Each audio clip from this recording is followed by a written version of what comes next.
Bom, como a gente viu então no vídeo anterior, a placenta é de grande importância, né, nesse processo de desenvolvimento humano, embrionário, né? Então, dada essa importância, qualquer anomalia que a gente tenha nesse órgão leva ao prejuízo do desenvolvimento fetal e pode levar sim a uma interrupção da gravidez, um aborto, tá?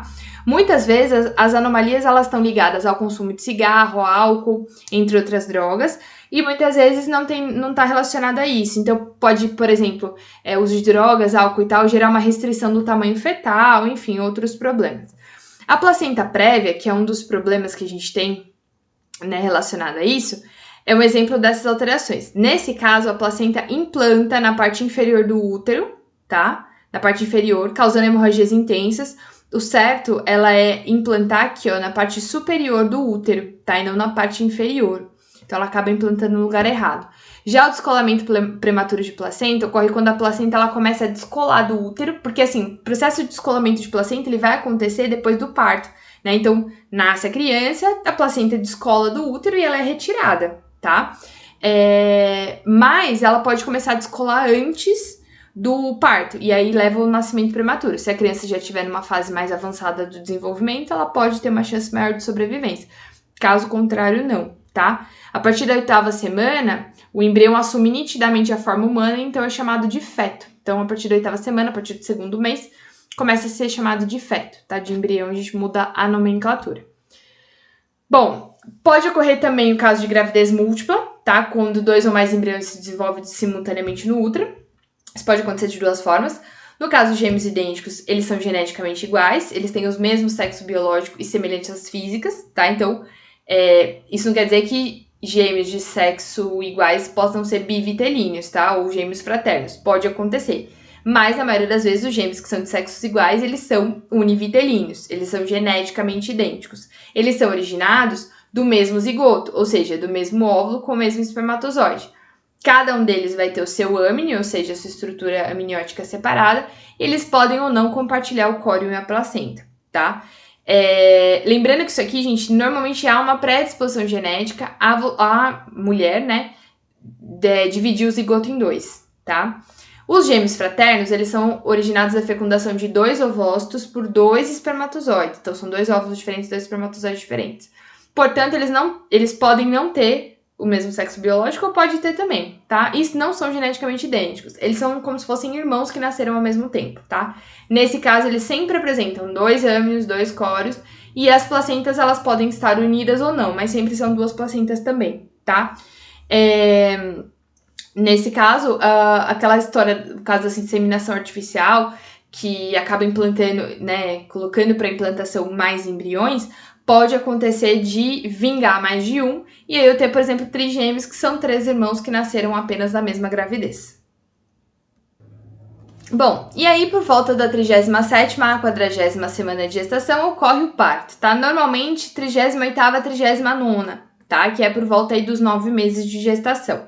Ele é marcado, o parto, né, por 4 fases, tá? A primeira fase é a fase latente, que é o início das contrações, onde a mulher começa a sentir a contração. O aumento da intensidade ele é progressivo, ele pode durar aí essa fase de 12 a 20 horas, são contrações ainda mais leves, tá?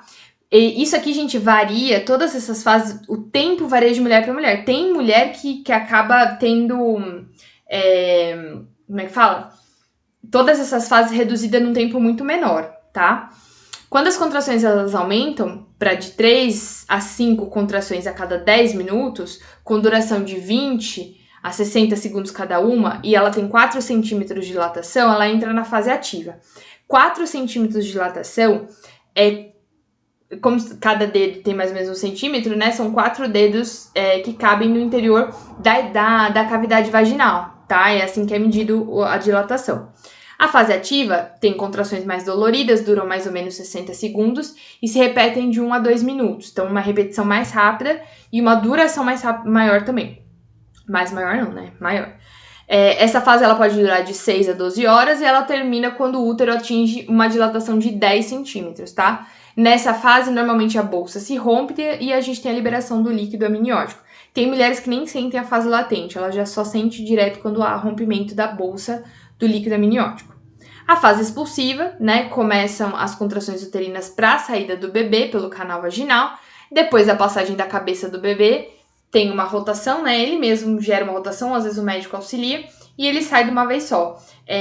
Né? Ele tem um curvamento aqui dessa estrutura do tórax, porque a cabeça é a parte maior, por isso que sai pela cabeça, mas o tronco, né, às vezes essa estrutura do ombro aqui fica mais difícil de passar, então ele é mais molinho, ele consegue fazer esse movimento para poder passar pelo canal vaginal. A fase de dectação é depois da saída do bebê, algumas contrações continuam até jogar a placenta para fora, e o cordão umbilical ele é cortado, que estimula o bebê a respirar pelos pulmões, então, e a partir do momento ele chora, por quê? Porque a primeira respirada que ele dá dói o sistema respiratório.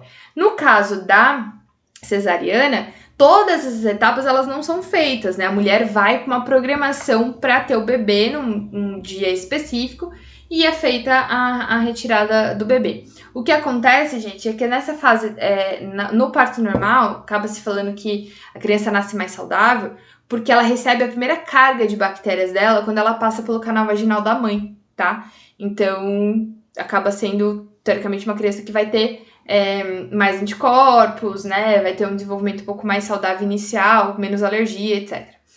E o período de amamentação, que é o período onde a mãe vai fornecer anticorpos pro bebê, ele é muito importante, tá? Por quê? Porque o bebê ainda não tem capacidade de produzir seus próprios anticorpos, então a mãe fornece para ele através da amamentação.